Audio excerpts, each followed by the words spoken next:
Hey there, Pastor Marc here. It's our prayer that this message would encourage and equip you in your relationship with Jesus. We're able to provide this content due to the joyful generosity of our financial partners.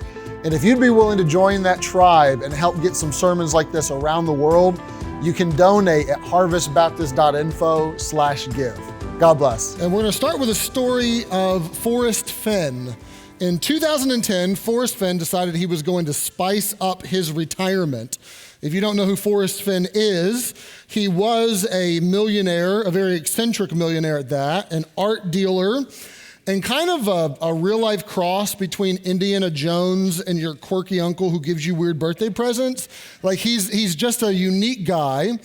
And his retirement spice-up plan was to bury treasure.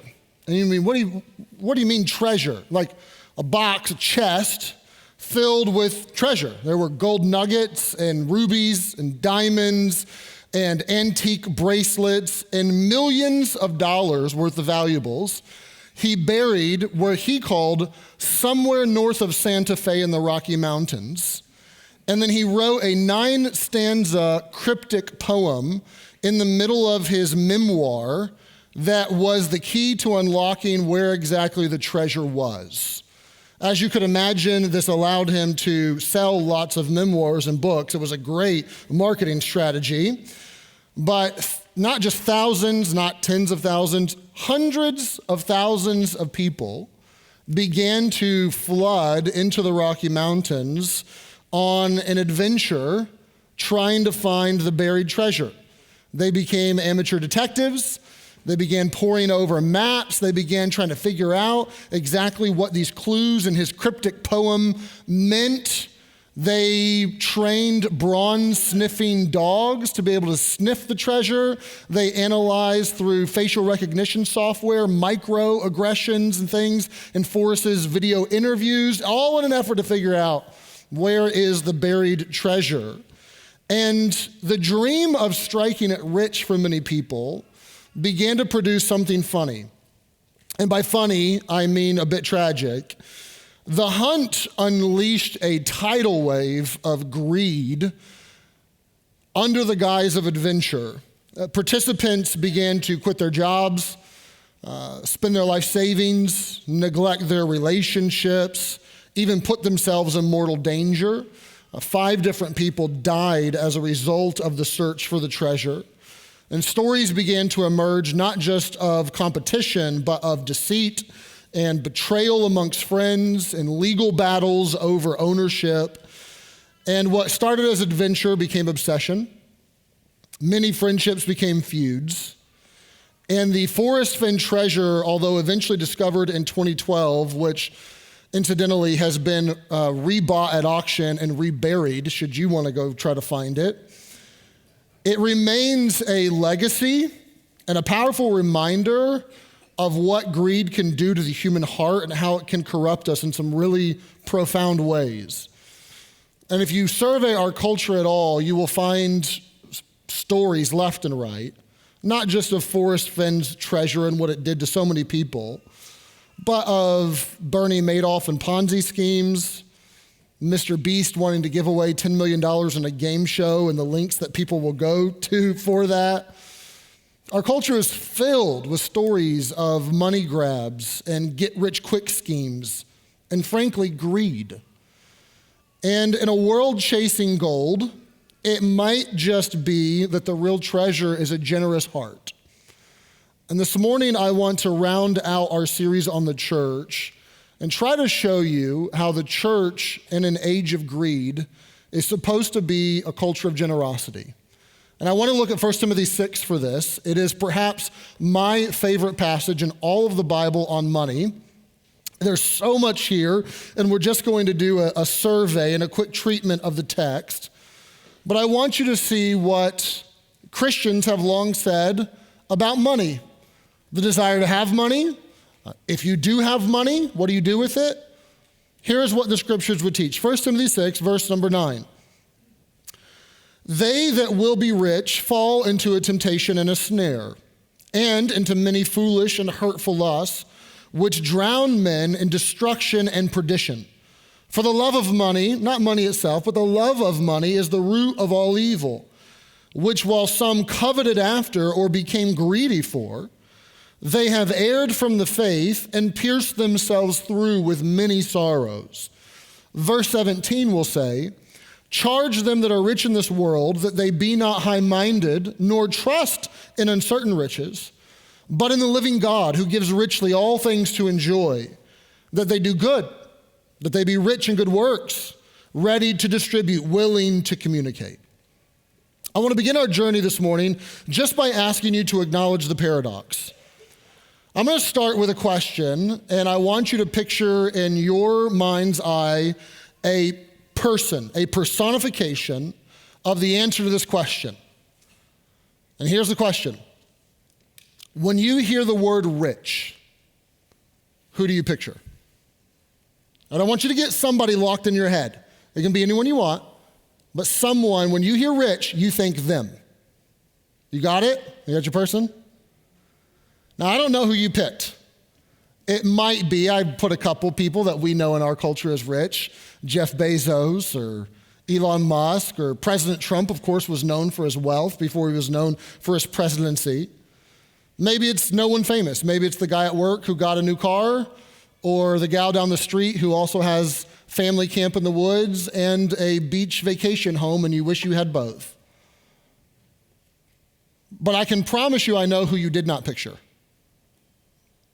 Probably not me, but probably not you.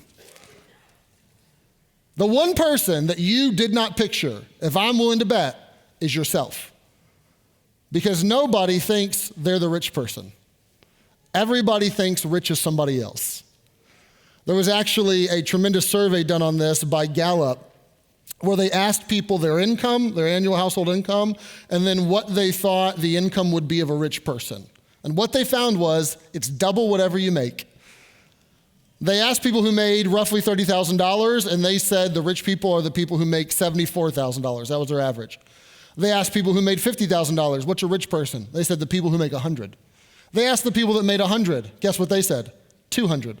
They asked the people who on average were $2.5 million in annual income. Guess who they said was the rich people? The $5 million a year income earners, right? Rich was always somebody else. It was never themselves. And most of you would say, I don't care what Gallup said, I'm not the rich person. Well, statistics tell us that if your household income is $50,000 a year or more, you are in the top 1% of income earners in the world. You say, well, I don't live in the world, I live in America. It's different. I'm not the 1% of America. I know, but think for a moment. You are in, if you're $50,000 a year or more for your household, the top 1% in the world. Now, I probably haven't convinced you yet, but let me do my best to try to convince you that you are far richer than you give yourself credit for. If you've ever driven onto a car lot in a car, you didn't walk there, you didn't take the bus, you drove there. And you handed them your keys, and then you handed them a check for more money. And you drove off the car lot in another car that works fine, and you drove home likely to park it like in the garage next to yet another car that works fine. You're rich. If you've ever gone to your fridge and taken out the old food to put in the new food from the grocery store because there's not enough room in your fridge anymore, we call those leftovers, right, that you don't want to eat any longer. If you've done that, poor people don't do that. That's a rich person thing. Any of you ever stared at your closet that has dozens of outfits and looked and said, I don't have anything to wear? You do understand that's what a rich person would say, right? That's not a poor person statement. That's what rich people say. If you have a pet, which is an animal that you choose to spend money on, take to the vet, get shots, and feed every single day, but you have no intention of skinning it for fur later, and you have no intention of dicing it up into a stew. If you have a pet just because you like your pet and you have disposable income in that way, that's a rich person thing. You understand that, right? Like compared to the world right now or compared to the world historically, those are rich people things that we do. If you've ever had car trouble, that's a rich person problem. If you've ever complained about bad cell phone coverage, that's a rich person problem. If your computer has crashed or your internet is too slow or your flight got delayed or Amazon can't ship it to you in a day, it's gonna take 3, or your hot water tank ran out of water temporarily. It'll be back in 20 minutes, but it's out right now and that ruins your day. Those are rich people problems. You get that? So there's this amazing moment in the text where it says, I have a challenge for rich people, but none of us want to own that. All of us want to say, tell those people what they need to do, but we need to stop for a minute and understand the paradox of, no, you're the rich person. On top of that, there's a challenge to the people who would be rich, right? The people who they desire to have rich. And I will stop for a moment. I will admit, I know you don't feel rich. Okay, I understand that. If you've ever worked with someone who maybe has an eating disorder, perhaps they're anorexic, strong odds they're very skinny, but they don't feel skinny. When they look in the mirror, they don't see skinny. That's us with our wealth many times. I don't feel it, I don't look in the mirror and see it, but the reality is you are nevertheless. So what we have is this challenge to people who want to be rich and a challenge to people who are rich, and we are those, as Americans, we're so immersed in our effort to get rich that we can't even realize that we are rich. It is a strange moment where American people are so driven by the effort to have more that we can't even stop and consider that we have so much. And what's unique about this is when Paul writes to Timothy, he's thinking of 2 groups of people. The people who want to be rich and the people who are rich. And there are specific pitfalls and instructions for both groups.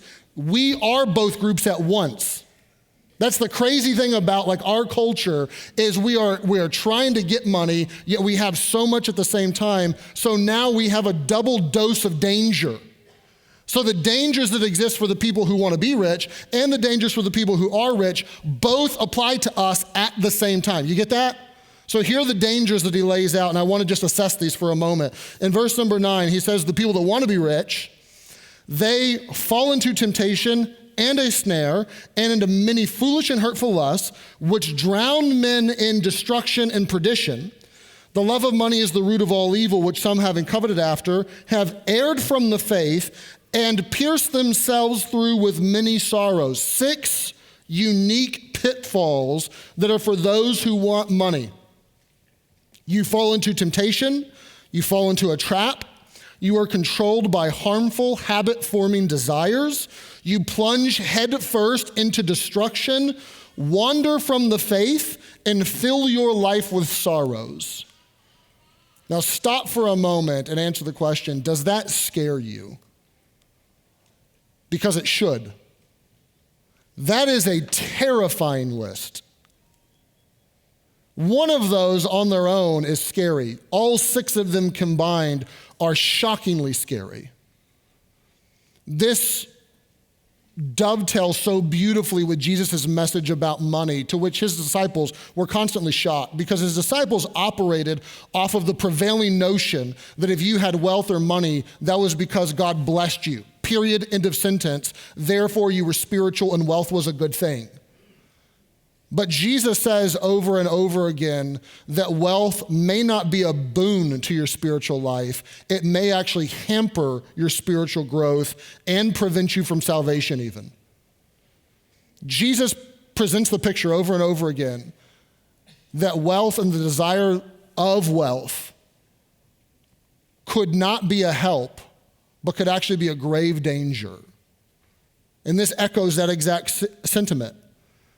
And if you look across our culture, you see the monster of greed consuming people left and right. You see the people that are addicted to get-rich-quick schemes, or the lottery scratch-offs, or the gambling. You see adult children foaming at the mouth when mom and dad pass, and now the inheritance has to be divided, and all of the collateral damage that comes into relationships because of that. You see consumer debt at an all-time high. You see the continual statistic that the number one reason for divorce is money in America. Couples that cannot get on the same page and agree on what they should do with the money. You see parents that sacrifice their kids on the altar of work, never stopping to think that just because something is lucrative does not mean it's a good idea. All over the place, you see greed on display in our culture. And we're told, beware of that. We are also told that if you have money, which is most of us in this room, even though someone else has more, I know. If you have money, there's a unique set of pitfalls that apply to you as well. And those are, verse 17, charge them that are rich in this world that they be not or are not high-minded. You could say arrogance. There is an arrogant mindset that can possess you when you have stuff. There is this correlation oftentimes that when your net worth is inflated, your self-worth becomes inflated, and oftentimes too much so. That you begin to think very highly of yourself, and if you don't think more highly of yourself, then 99% of us contribute to the problem when we think more highly of them. Gone are the days in our culture where you have some sort of platform just because you have character. More and more and more, your platform comes with a prerequisite that Americans require you to have some sort of wealth.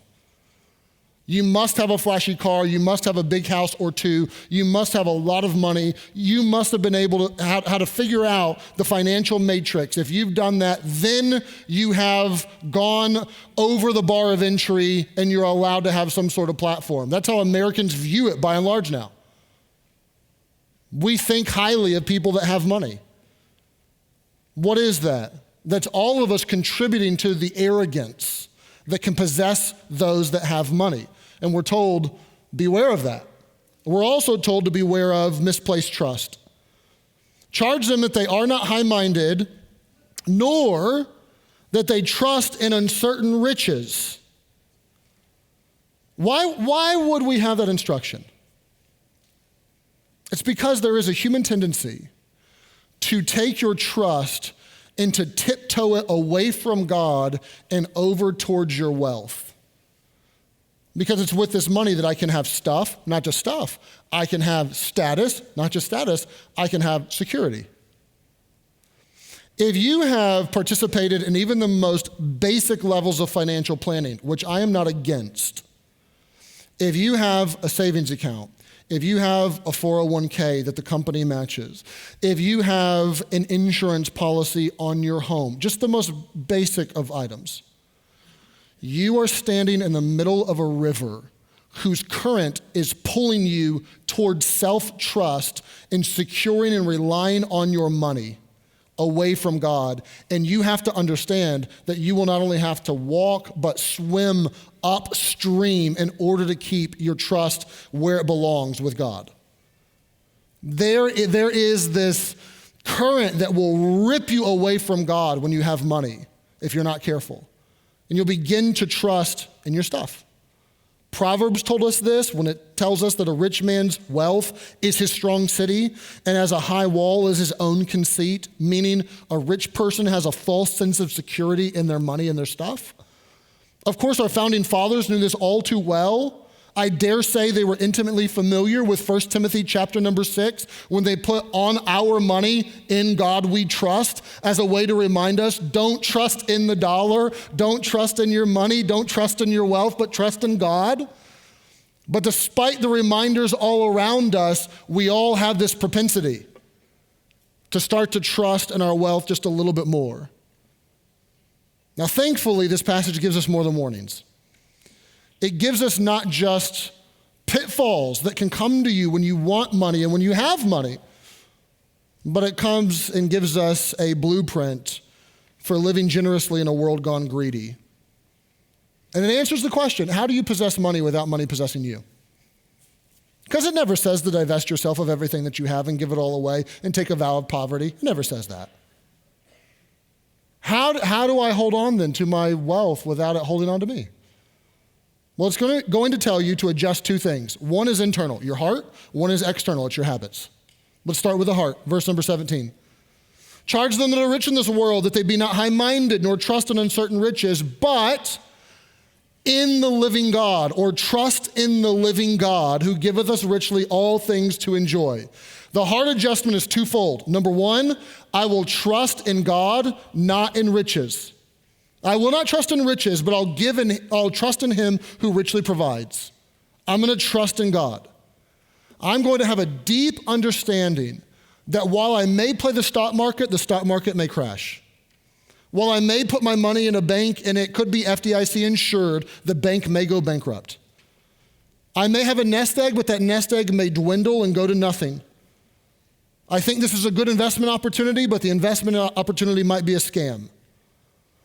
All of those things are faulty, but when I trust in the living God, there is no more secure place in all of the universe than my trust in God.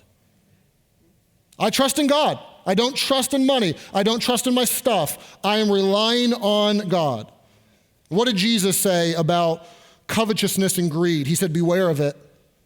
For a man's life consists not in the abundance of things which he possesses. Life is not about having more stuff.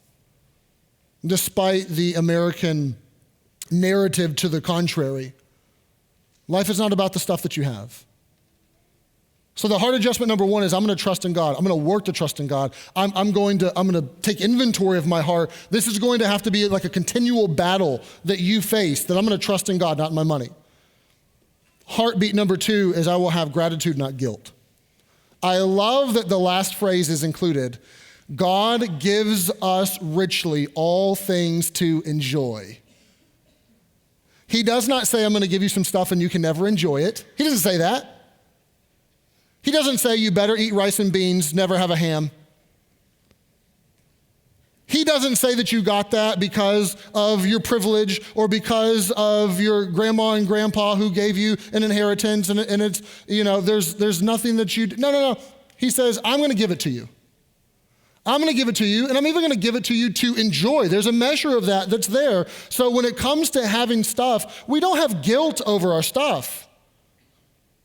We don't say, oh, I have money, I guess there's something wrong with me. Nor do we say, I have money, so there's something right with me. We don't say either of those things. There's a very balanced, nuanced conversation to be had where you understand that God is not against wealth. God is not against the creation of profit. God is not against you enjoying your wealth, but he is against greed. And he wants you to trust in him. And if you go beyond merely enjoying your wealth to trusting in it, you have a problem. So there's this heart adjustment of I'm going to trust in God. At the same time, I'm going to be so grateful to God when he does bless and when he does give. It's not that that's my overall heart's desire and that's what's consuming me. If I have to choose between serving God or mammon, I choose serving God. But if wealth comes with that, and if my mineral rights hit the jackpot and they drill and all of a sudden I got this windfall that comes my way, 2 thumbs up. Fantastic. Be grateful for it, but continue to trust in God. What does Corinthians tell us?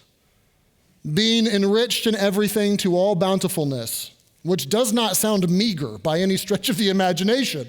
I'm enriched in all this stuff and have all this bounty. Not the paper towel, but actual bounty. What does that do?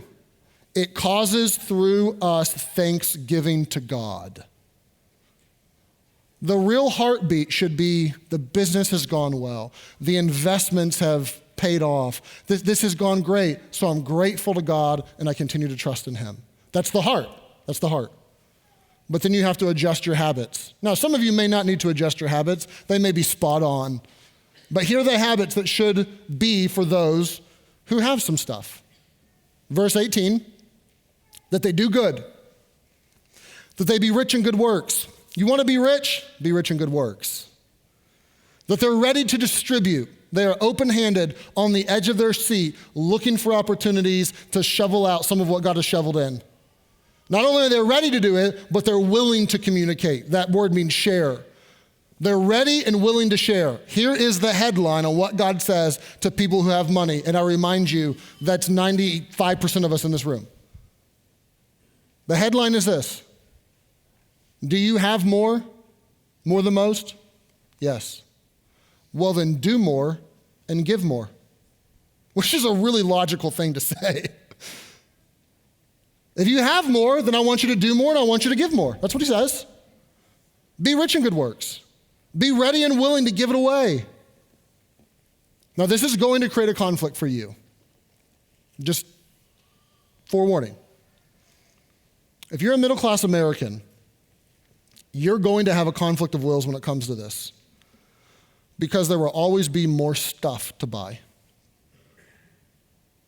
Always. It used to be that you had like your local town grocery store or general store and the occasional flea market, and that was like it. Now, with Google and Amazon and Temu, give me 10 minutes, I didn't even know I needed that stuff. I didn't even know it existed. I didn't even know I should want it, but I want it now. There's so much stuff. The proliferation of stuff is everywhere. And you will always have an opportunity to spend money on stuff. But if you want to do what this says, there will have to become a moment where you tell yourself no. And that's not easy.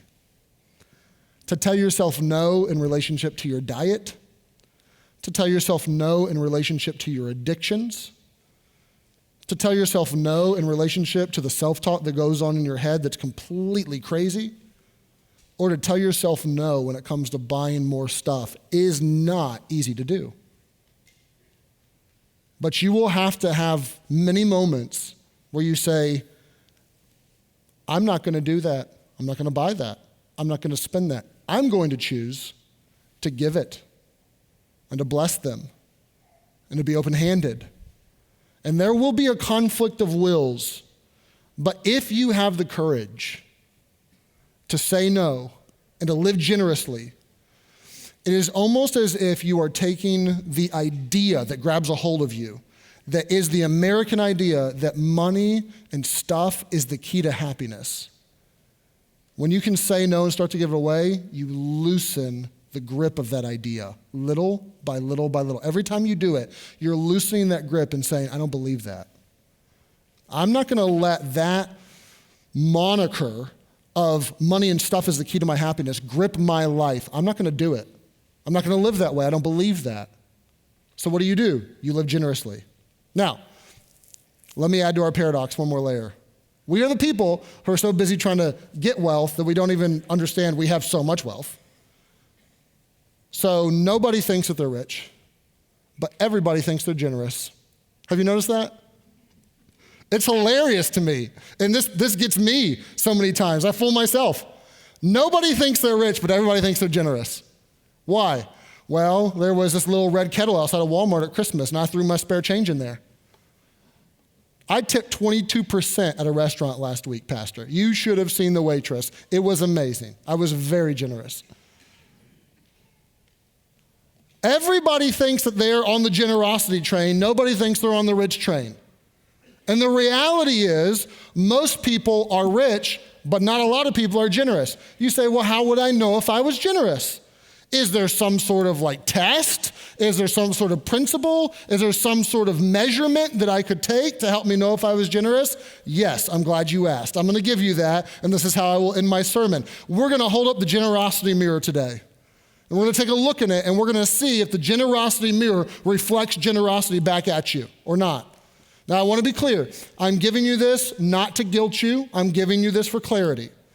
I am giving this not to condemn you. I'm here to invite you. If you do not see generosity in this mirror, then I invite you to make some changes.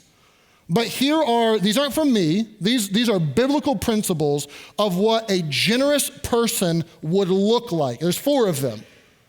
And you'll be able to know by the end of this if there is literally generosity in your life or not, rather than judging it just because you threw a tip in somewhere or you were randomly generous with the GoFundMe on Facebook last month and you gave $10 to who knows who.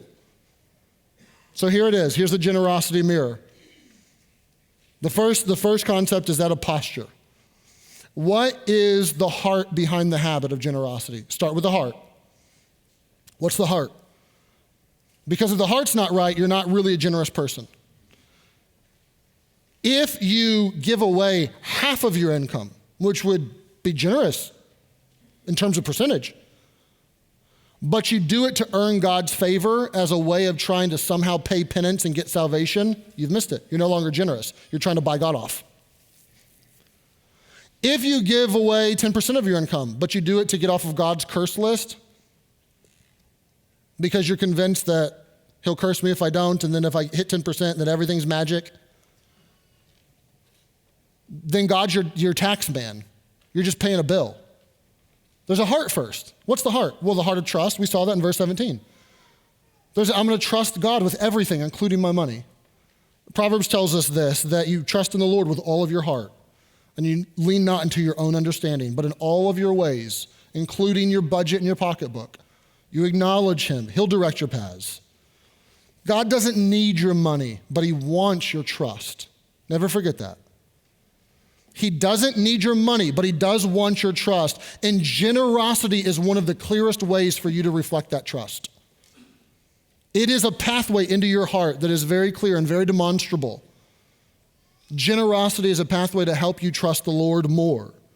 And I understand that can be scary. I want to acknowledge that, okay?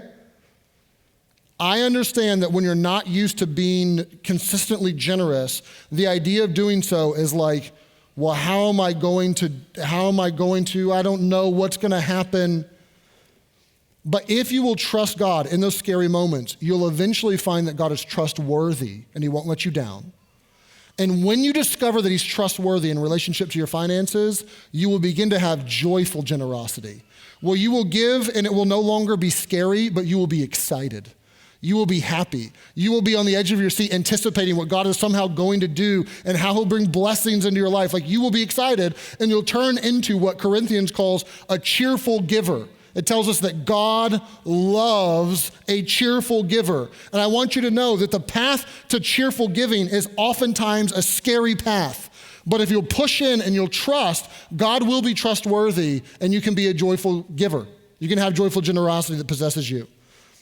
The second thing to look at is priority. What's my heart posture? Then priority. Where does giving land in your life rhythm? The reality is it should be a priority. We're told to seek first the kingdom of God. We're told to honor the Lord with our substance, with our stuff, with the, quote, first fruits of all our increase. That idea of first fruits is very important. Here would be a good question for your generosity, and this is where a lot of people go wrong. They think they're generous, but they're not. Is generosity a first fruit decision, or is it a last minute leftover? I'm not trying to be overly harsh or criticize you this morning, but if your idea of generosity is let's make sure we get through the month, buy all the stuff that I need, pay all of my bills, let's see what's left over, and then we'll shovel that out to somebody else. I'm glad you shoveled some out to somebody else and you didn't just consume it all. I am. But that's not real generosity. Real generosity is a first fruit decision, not a last minute leftover. Priority giving means you give from the top, not from what's left. It means you have to build this into your life, is what it means. You have to plan it. You have to be intentional. You have to budget it. You have to decide it. Like, it has to be a line item on the budget. If you're like, I don't have a budget, or I started a budget, but I didn't finish it, well, make that the first line item. Where's my generosity there? Listen to me. It won't happen unless you make it a priority, I promise you. If you wait till you feel rich to start being generous and prioritizing it, it'll never come. You're not going to feel rich. It'll never come. You have to start where you're at. You say, Pastor, if you only knew my situation and where I was at, you would not give me the financial advice to be generous right now. Yes, I would. I would. But Pastor, you don't know. You don't know the student loans that I have. You don't know the credit card debt that I have. I started Dave Ramsey Snowball, but I haven't finished it yet. You don't know the payments that I have on my house. You don't know the kids need dentists. I got to put the kids through college. You know, Mom, she's not doing well. We have funeral expenses coming up. All of it. I'm not belittling that for 1 second. I understand that there are pressures and there are financial burdens and there's life. I know that. But it wouldn't be trust if you waited till all of that was squared away and everything was good and then you started to be generous. That's not trust. Trust is when it feels like it doesn't make sense and I don't know how this adds up. And God, what are you going to do here? And in that moment, I still choose to put you first and I still choose to prioritize giving. And when you do that, it'll begin to change you from the inside out. So there's a priority to our giving. Do you plan to give or do you just give when it's convenient? One of the easiest ways to do this, at the risk of sounding self-serving, is to actually automate your generosity. This is why as a church, we actually have an automated system that you can opt into for generosity in relationship to the church, that you can schedule whatever you want. We don't put out there like, here's your due or here's the amount. Like, yeah, that's gonna be between you and the Lord. But weekly or bi-weekly or monthly or whatever frequency you want, on our website, you can actually schedule that. And I know that a lot of you do. Why would you do that? Well, sometimes you need to take that step and have it set because you chicken out like every paycheck at the last minute. You know what I'm talking about. Or you get busy and you forget, and they're like, did I do it last time? Did I not? Sometimes it's just very easy to set and to automate that and to make a clear decision and to say, I'm going to make sure that this gets done, and I'm going to make sure in this way. So you don't have to do that, but it's a good tool for many people to allow them to prioritize it. However you do it though, it should be a matter of priority. Concept 3, there's posture, there's priority, then there's percentage. You say, do you have to say this one? I sure do. God does not evaluate your generosity by how much it is, the dollar amount, how much the asset is worth. That's not how he evaluates it.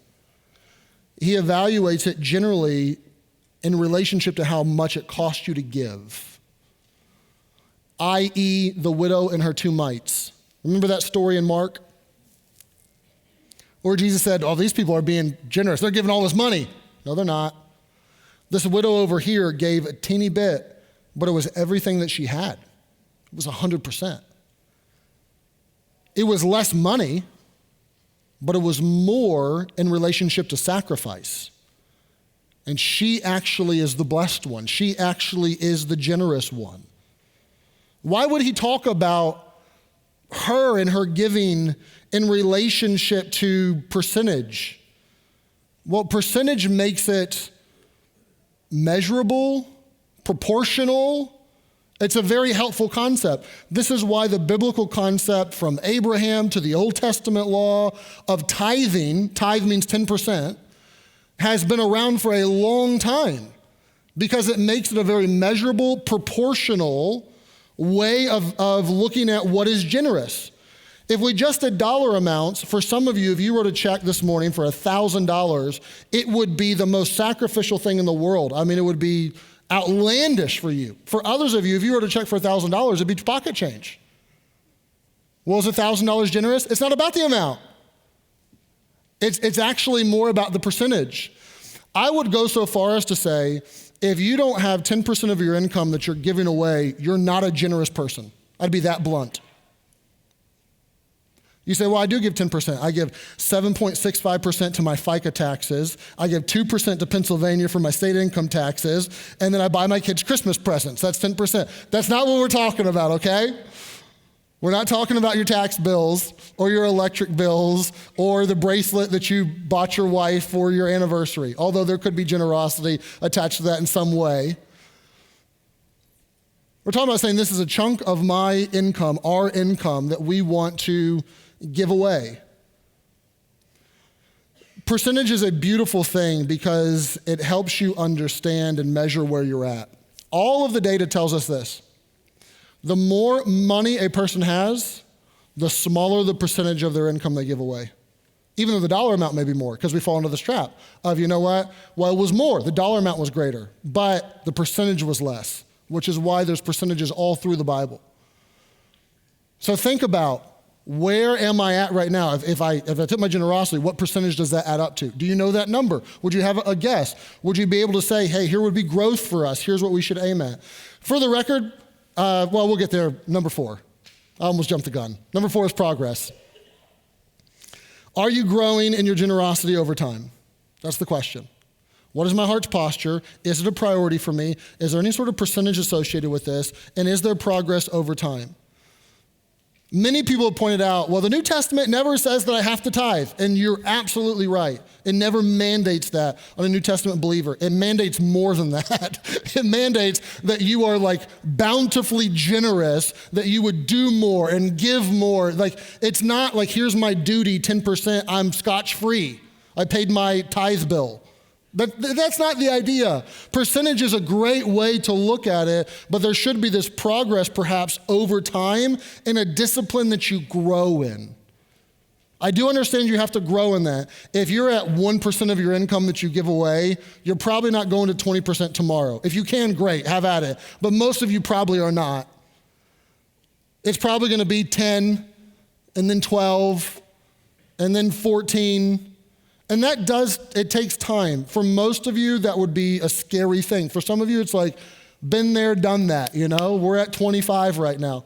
I know a handful of people who've reverse engineered it, and they basically said, the income's large. Let me just figure out how much money I need to give on, or live on, and let me give the rest away.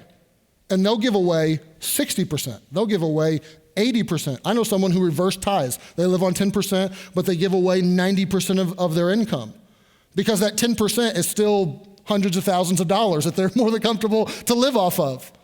But there's this idea of progress, that your generosity over time should be more joyful, more intentional, and more expansive. Now stop for just a moment and think about the generosity mirror and take a look at it. Is there a posture that's right in my heart? Is there a priority to this? That I plan on it and I'm intentional with it and it is not happenstance? Be spontaneous, but be spontaneous in addition to the priority. Is there a percentage that we're giving away that is 10-ish more? Is there a desire to grow in this over the course of time and not just say that, well, the rich people need to do more and they should give more? But an understanding of who we are and what God's blessed us with and how to steward it well. So the idea is to take a long, prayerful look in the mirror and to ask, what do you see?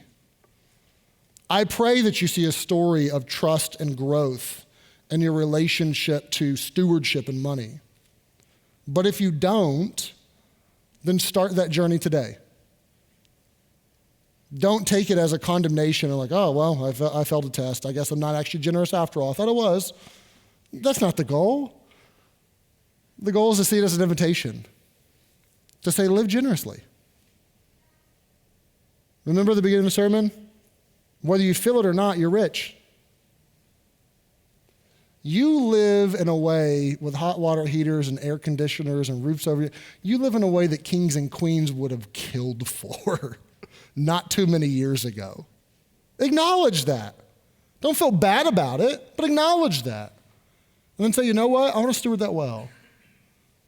In a culture gone mad with greed, I want to be joyfully generous.